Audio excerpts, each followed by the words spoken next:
this week I'm gonna use this video to only talk about the 4 main shows that I want to talk about. Let's start with The Walking Dead episode entitled Try.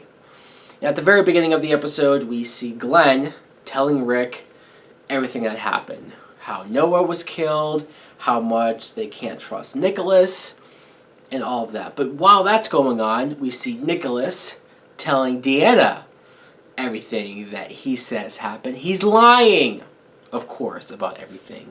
And I don't know. I know Deanna is upset, and she should be. Her son died, and she even didn't take Carol's casserole. So that's how you can tell she's pissed. But I at least appreciated that she was reviewing the tape of Nicholas's statement, and she still said she's investigating it. There's a part of her, I think, that thinks it's a little fishy. There was a moment where she asked him, well, if this happened, if they left Aiden to die and for you to die, how did you all come back together? He didn't answer the question. So I do think she's trying to look at both sides of the story. And something else that was going on, Michonne and Rosita was looking for Sasha because Sasha clearly is screwed up.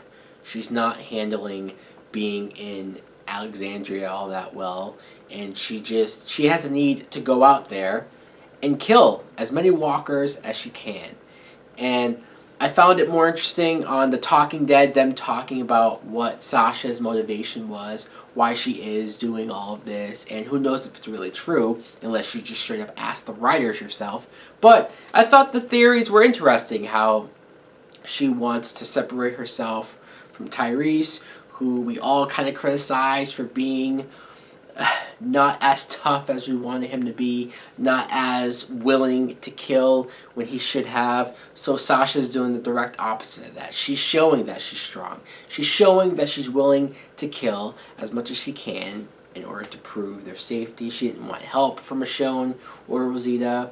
So that was interesting, especially how Michonne kind of saw herself in Sasha, and it was reminding her on her being alone out there, surrounded by those 2 armless, mouthless walkers, and going out and killing as many as she could, and being disconnected from humanity. So I liked that Michonne was trying as much as she could to sort of help her out.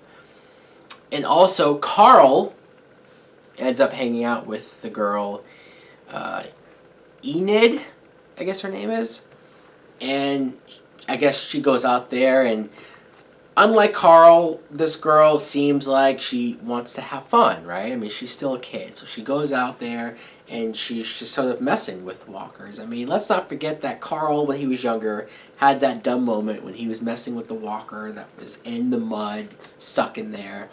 There is an element of these younger kids who they want to go out there and do stupid shit like this. And Carl, you know what, I would think he'd be a little smarter to kind of shake her and say, what the fuck are you doing? This isn't safe.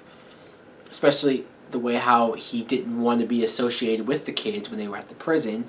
But clearly Carl has a crush. Clearly he likes this girl. So when you like a girl, what does that mean? Well, that means you're willing to do some of the dumbest things you can just to hang out with her. I've been there. So the moment where they went into that little tree and they were hiding in there from the walkers outside, and I swear I thought they were going to kiss, but they didn't. I don't really know where that's going to go. If this is going to be Carl's first kiss, first girlfriend, or if she dies a really tragic death in front of Carl and that just screws him up. Kind of like Rick and Lori. That could happen. Speaking of Rick, he went apeshit in this episode. He pretty much just went right up to Jesse and said, hey, I know what's going on. I know that your husband beat you. I know that he's a drunk. I know that he can't be trusted. I know that this isn't a safe relationship and environment for you, so leave him. And she was back and forth. I couldn't really read her or tell if she liked Rick back or if she liked the attention. But then, later on, there was a moment where she actually told Rick yes. She would sort of go with him. I was surprised to hear her say that.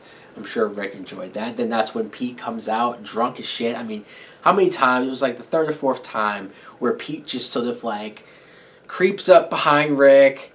Hey, Rick, let's be friends. And he's all drunk and he's stumbling around and it's just, it's hilarious. So what happens? The two of them fight. Let them fight. And they did. They went through the window of the house. They were outside, rolling around, beating each other up. I like that it was more of a competitive fight. It wasn't just Rick beating his ass. I mean, this guy is pretty big. He's not easy to take out. So Rick, of course, eventually is covered in blood, and he's yelling at everyone else who was trying to calm him down. He's saying, you know, that they're weak, and that they don't have what it takes to survive, and that they need them, and that basically Rick's just going to take this fucking place. Now, all of this is true, at least in Rick's mind. He's not lying to them. Hell, even earlier in the episode, he flat out told Deanna that he would kill Pete if it came down to that. The thing with Rick is that he's not playing this smart. Not like Carol, for example. Carol is being fake and phony, sure, in front of the Alexandrians. But secretly, she's, I don't want to say scheming, but she definitely has a backup plan. She definitely knows what she has to do if she has to do it. And that's basically make everyone look at the flowers and kill them. I mean, Carol is capable of that. We know that she's capable of that. But she's playing the game right. Rick, I don't know if he's acting erratic and just acting crazy because of his crush on this Jessie girl. He doesn't really know her all that well. So is this really a thing? Is this gonna be a thing? To be honest, I don't see these two ending up together or it being a fairy tale ending. I just don't. It's gonna end horribly. And when Rick was rambling off and going off and sort of digging himself a grave, Michonne came up from behind him and just knocked him out, knocked him in the head. Kind of saved his own ass, I think, in that moment. So, crazy episode. It's the season finale is next week. I cannot believe that it's already here. The season's already going to be over. Oi! And on The Talking Dead, one of the producers said that next week there will be blood. And not all of it will be Walker blood. And it's like we knew that deep down, right? We probably knew that somebody on the show is going to die. Somebody from our group. Possibly even a main character. But to get that confirmed kind of sucks. It's coming. Trying to figure out who it's going to be. Are we going to get a payoff to the W's that's on all of these walkers? And we don't know. I mean, I have an idea from the comics, but we still don't know exactly what this all is going to be. I can't wait for the finale next week. With that being said, let's talk about The Flash, episode entitled Rogue's Time. And I loved this episode. This was great. At the very beginning, we see Barry time traveling, just like how the last episode ended. And it was him figuring everything out. You know, it took him a second to realize that it was the day before when he was talking to Cisco. He goes to the morgue and he's reliving basically everything that happened in the last episode where the coroner got killed by the weather wizard. And I love how he was confused at first and then he was sort of saying all of these events before they happened. And then I loved, even against Harrison Wells' best wishes, he just went off, found the guy, and locked him up. That easy. It's like, wow, fucking A, right? Okay, so that takes care of that. And Wells is saying this was a bad idea. You should have played out the events like it happened because now you're going to cause a ripple effect, a butterfly effect. And anything bad that happened, a couple people died, a couple people got hurt. Now that you negated that, the universe is going to find another way to compensate for that. And it did, because the main villains of the episode was Captain Cold and his sister. Before I get to that, I want to talk about Cisco, his brother, Dante, who was having a birthday party, and Cisco and Caitlin go there, and his brother's being sort of a dick, an asshole to him, and I didn't really understand it. Like when he was saying, "Oh yeah, you still work at Star Labs, you couldn't get another job." I'm sitting there like, having a job at Star Labs sounds pretty fucking awesome. Like, why are we shitting on Cisco for this? Of course, later on you see that's because his brother was jealous of him. He doesn't really have anything. He's just the parents' favorite. All this stuff. I did like that the brother came around and said all of this, because otherwise I just would have thought he was a dick. Now, there was a moment where at the bar, Captain Cole, we eventually find out Captain Cole's sister was in disguise, and she lured Cisco to a house, presumably to hook up, but Cisco is not that lucky. Now, the sister was hot, so I don't blame Cisco for falling for it. If a girl like that came up to me at a bar and offered to buy me a drink, as much as you probably should figure it out, that way this is too good to be true, probably would be an idiot and fall for it as well. Now, Captain Cold uses Cisco's brother, harming him, to get him to build him more weapons, more guns. And I like that. It shows how smart and resourceful Captain Cold is. And he also used this to get Cisco to tell him who the Flash was. That too surprised me. Couldn't believe it. And he finds this out.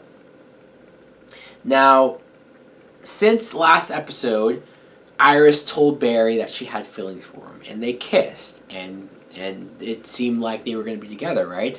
Well, Barry, now knowing that Iris has feelings for him, he was happy. He was ecstatic. He was trying to make this happen. He even broke up with Linda. Why? I get it. He thought he was going to end up with Iris. I get it. But Linda is very pretty. She's a cool girl. She was being as understanding as she was. I mean, could she be any more perfect? Well, Barry will regret that, I'm sure, because he takes Iris out for coffee, and he just comes right out with it. He's like, I know you have feelings for me. I still have feelings for you. Let's just be together. And Iris is like, what the fuck? No, I don't. We've been through this. She kind of gets pissed at him, leaves. Oops! Because then later on, Eddie comes up to him and punches the shit out of him. So he's pissed off at Barry as well. That sucks. But I did love how at the end of the episode, Caitlin helping Barry out like a great friend should. Which, by the way, they haven't really followed up with Caitlin possibly having feelings for Barry. I like that. I mean, maybe I was just wrong. Maybe she doesn't have feelings for him like that at all. I thought they were setting that up, the episode where she got drunk. Haven't seen any of that, though. That was cool, and I like that her explanation made sense. Barry having some residual effects of being struck by lightning, and so it's messing with the way that he thinks and acts. Like he's just basically, he had a spasm when he came out to Iris and said all of that, and it's plausible. I could buy that. So they believed it, and they felt bad. Even Eddie came up to him, hugged him, said, I'm sorry, I shouldn't have hit you, or realized what you're going through. So I did like that payoff, even though some people might say, oh, well, it just resets everything.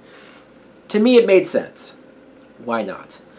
And I even liked that the scene where Barry needed somebody to talk to about this, because Wells the whole time didn't want to know what happened in the alternate timeline. But Barry was desperate. He needed to tell somebody, so Wells caved in and they talked about it. That was a nice scene. It was also nice that since Cisco felt so bad about telling Captain Cold who Flash was, he was going to leave. He felt guilty. He said, I don't want to put the team at risk anymore. So he was going to leave, and then Wells goes to Cisco and kind of begs him to stay. And he sort of recites the same lines that he said to him last episode in the other timeline before he kills him. This episode, he says the same thing, you're like a son to me and all this stuff. But it's for the other reason, to get him to stay and to keep him here. And I really love that scene. That was touching. It was emotional. And just the juxtaposition of how different their words meant, even though it was the same exact words. I loved it. It was brilliant. And then, so Flash goes after Captain Cold once again. But this time, he gets him away from everything. And they have, like, kind of a civilized conversation out into the woods. I love the way that was shot. How dark and mysterious this wooded area was. And just them talking. And I mean, they actually settled this with words. They didn't fight. Like, it was different. I mean, I don't know if anybody else saw that and thought it was lame or, oh, why did Barry let him go? It was something different. I wasn't expecting it. It was almost, I don't want to say mutual respect, but I definitely get that from Captain Cold, that he sort of respects Flash on a different level. He says, your secret's safe for me for now. You can tell he's just going to find a different way to use this against him. But still, I like that they came to an understanding to where it's, let's stop this right now. It's not worth it. You know, like, Flash is like, you know what I can do. You know that I can easily stop you. Like, what's the point? And Captain Cold agreed. And that's it. Like, who expected that? And then the very end of the episode, Reverse Flash, Wells, kills the reporter that was onto him, that was following him. All of this we found out last episode, but this episode, Reverse Flash kills him pretty viciously as well, which is, I guess, that death compensates for the Cisco death. And Barry finding out that this reporter is, quote, missing, even though he knew from last episode this reporter was on to Wells. Barry then goes to Joe and says, shit, you were right. I think there's something going on with Wells. I mean, there has to be something. It's too coincidental for this reporter to die after he was on to him with something. Great episode. I loved it. I'm loving The Flash with every episode. Let's talk about Agents of S.H.I.E.L.D. Episode entitled Love in the Time of Hydra. The very beginning, we see Ward and Agent 33, who still has Melinda May's face, half of it scarred up like Two-Face. And they're in a diner, and it's kind of a nice moment. They're even being nice to the waitress, and then all of a sudden, it's like Pulp Fiction, right? They get up, they pull out guns, everybody hands up, get down. And no, they're not robbing the place, like in Pulp Fiction, but they want this one particular guy who I guess can help Agent 33 get her old face back, or at least fix the face, that weapon from the Winter Soldier, which is kind of cool. Seeing Agent 33 try to figure this thing out, she sort of wanted her old face back, but she wanted to, I guess she wants to be with Ward as well. So she even, I mean, yeah, she was looking in the magazines and taking the faces of the models. That was kind of creepy. But then she pretends to be Skye and starts kissing Ward as Skye. That was just weird, because then she still had Melinda May's voice. Okay. But then by the end of the episode, she gets her original face back with the scars and all. So, and I guess Ward, that too was a way for us to find out that Ward is over Skye. He even makes a remark like, I know, I can see that Skye is not interested. I'm not crazy. The way how he said that, I'm like, you're not crazy? Okay, well, he's over her. So, I mean, I guess I can't really disagree with him. Some of the best parts of the episode, surprisingly, in my opinion, was the General Talbot scenes. I loved it. When Agent 33 goes there and pretends to be his wife, but she still has May's voice, so there was some weirdness with the guard. When they cut to Talbot and he's talking to his assistant, he's rambling on about cars and being behind the wheel, and it's all about this and that, and she clearly just wants to leave the room. She's trying to leave, but he keeps talking. That was funny. But then when he just let his supposed wife come through, and then he called his wife, and she wasn't even there, she was still in traffic, that's when he realized, okay, something's up. So he freaked out. He said to his assistant, he's like, all right, lock this place down. If you see me in a place where I'm not supposed to be, then I'm not really there. And the look on his assistant's face, like, wait, what? Like, just a lot of it was working. the comedic, sort of like subtle comedic way that he delivered his lines when he's interrogating all of his female soldiers, and he's going up to each and every one of them, saying all these things to test them, and just this actor's sort of reaction to everything. I thought, for some reason, I don't know, it worked. It made me laugh pretty well. Now we see some more stuff of the real S.H.I.E.L.D, which I don't really know what I feel about them now, because I originally thought this was going to be, alright, the two teams would merge to be a bigger S.H.I.E.L.D. But no, we find out here that this S.H.I.E.L.D doesn't like what Coulson's doing, or at least they don't trust Coulson. And, I mean, it makes sense. We haven't dealt with this in a few episodes, but Coulson does still have alien DNA in him. And I thought it would have been too easy if they just said that he's okay now, he's fixed. I mean, maybe he is fixed, but the fact that this group is questioning it, is wondering it, and that's why Bobby and Mac are in the team to figure that out and infiltrate that themselves is interesting. Even Bobby says that she thinks Coulson has been compromised. So, I'm interested by that. Even Lance Hunter, who I've been criticizing a lot, I admit that. I liked him here. He had his funny moments, and that actually made me laugh. And him and Bobby's relationship and how clearly they have feelings for each other. Clearly Bobby feels bad about doing this, but she's dedicated to the job. She's going to do this. She's going to put this before everything else, including her own feelings. Him escaping from the place, which surprised me. I mean, Bobby said there's no place to go. You can't escape.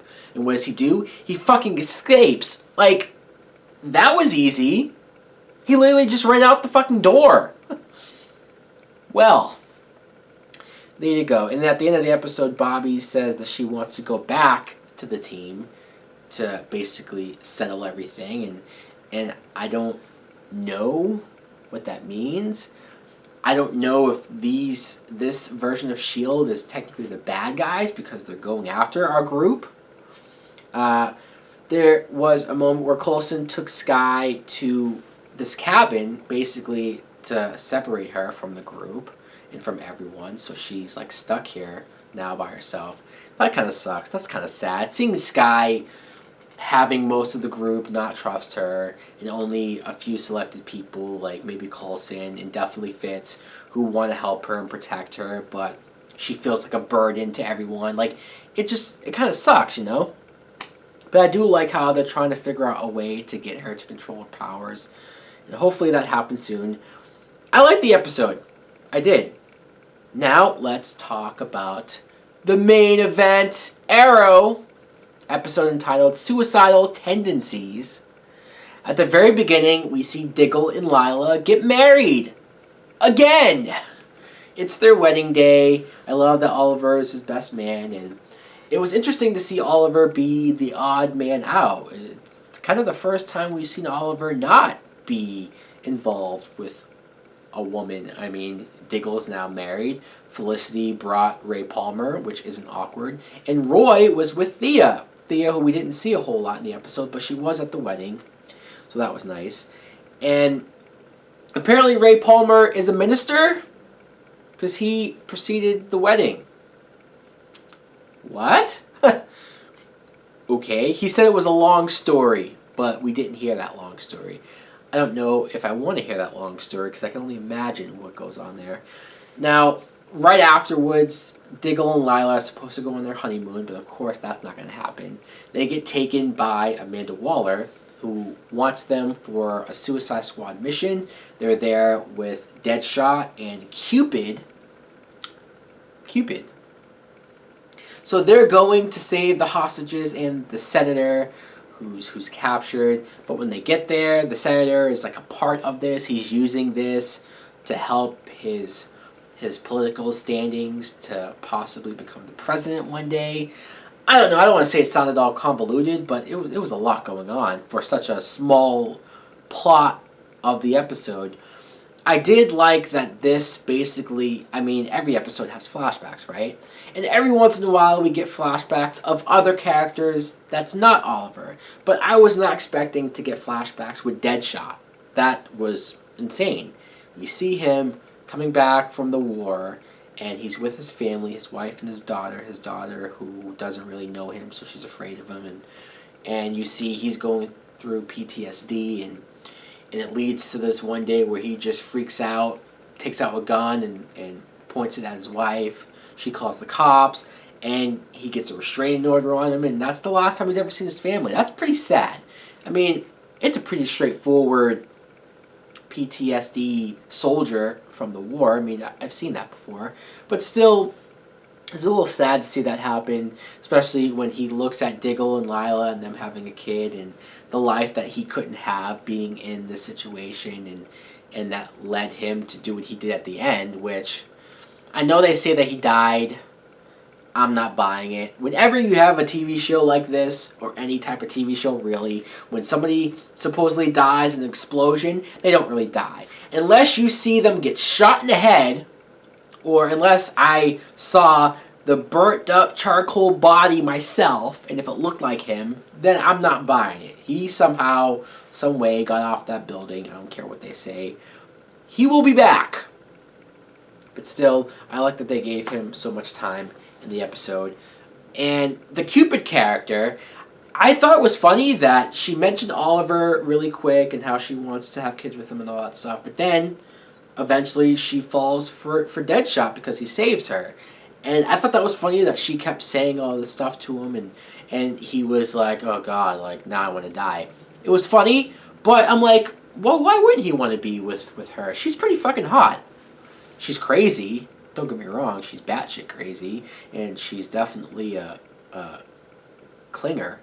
I don't know if you want that, but I don't know. Like I said, I'm sure it's been a while for him. He's in this prison system. Why not get with this hot redhead? Anyways, one of the coolest moments of the episode was Oliver fighting multiple arrows. People from the League dressed up like him, framing him for murder, making the public think that he's back to being a killer. I really enjoyed that. Not only the scene of him fighting, but just them trying to figure out, like, where is the next target going to be. And then we come to the point where Ray Palmer figures out that Oliver is the arrow. I like this because it shows how smart he was, and I also like that because of what it did for his and Felicity's relationship. At first I thought this was it for them, right?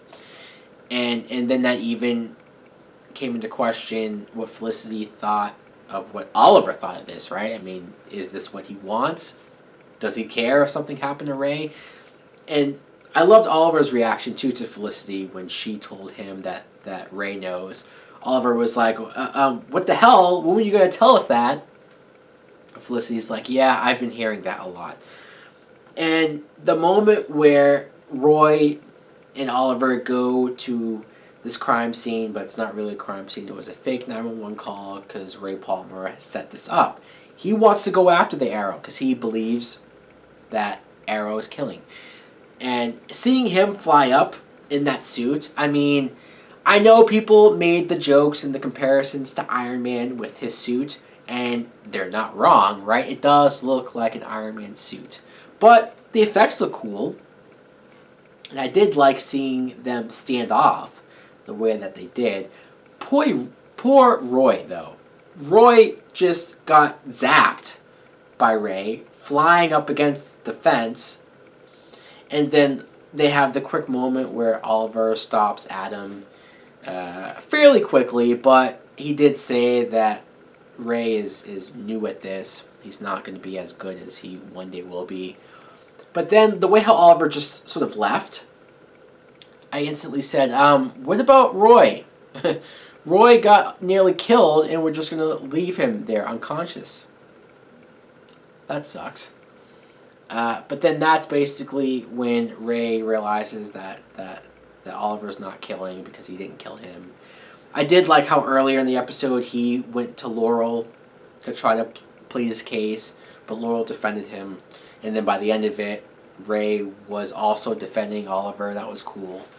Of course, Detective Lance, Captain Lance, is still against him until the chief of police, I think that's who it is, right? The female chief. She gets killed instantly with an arrow through the window, boom, we see that it's Maseo who killed her, framing Oliver, which is even more messed up given their history.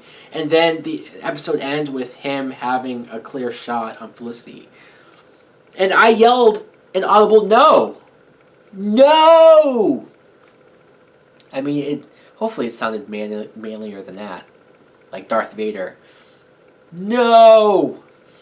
But I didn't want Felicity to die. It's not like I think she's going to die, but she's a made-up character. She's like Chloe Sullivan on Smallville. Not just because she's blonde and she's great with computers, but because she's a wild card, right? She's not from the comics. She could easily, I guess, be killed off if they wanted to. She's not canon as far as the comics go. So I don't know what's going to happen with that. I'm liking this plot now with the League making Oliver look this bad. Ra's al Ghul desperately trying to get Arrow to accept his invitation. I'm enjoying it. I just saw on Facebook, I know it's only the one person, but for some reason when you see certain comments, you fixate on it and you start to think that this is what everybody must be saying about it. But somebody said that The Flash is so much better than Arrow. And it sort of adds on to everybody saying that the season of Arrow isn't good. Opinions are opinions. I'm not even going to compare and say which ones I like more. You can't compare 3 seasons to 1. But I'm loving Arrow right now. Please, people, let me know in the comments below, do you like what Arrow has been doing so far in Season 3, or do you think it's been bad? Also, let me know what you think of some of these other shows. Thanks for watching. Like, comment, subscribe. Later.